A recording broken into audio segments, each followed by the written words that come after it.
Hello world, welcome back to codingscientist.com. We are on project number 28 and we are going to play a Madlib game. This is a very popular game among the school kids and of course it's a very basic. You might be wondering, I did show you a couple of complex stuff in the last few lessons. I'm getting into basics now again. Well, let's make it quite interesting, guys. Now we are back to the basics, and in the future lessons, the future upcoming videos, I am going to make it more and more complex.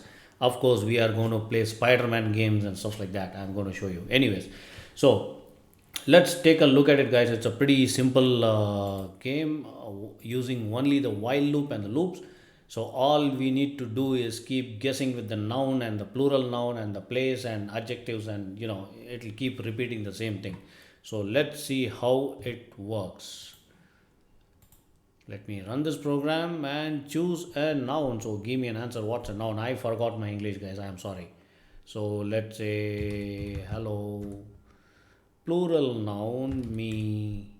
And the noun again, Bangalore. Okay, name of a place, Bangalore. Choose an adjective describing the word. I am in Bangalore.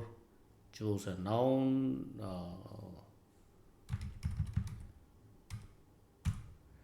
Okay, now see, can you see it's creating a kind of story. Be kind to your hello, footed me for a duck. Maybe somebody is Bangalore. Be it doesn't make sense, but it's just a random generator. Of course, we are not using a random module here, but a logical sequence. It will just club in a couple of words, and you can modify this code as well. So let me show you. You can just modify it here, and you can also do a lot of modification in the print command. The output when you print, you can do a lot of modifications here. So go ahead and enjoy this game, guys. You can build ton loads of other things using this particular structure of the game. Goodbye, I'll be back soon.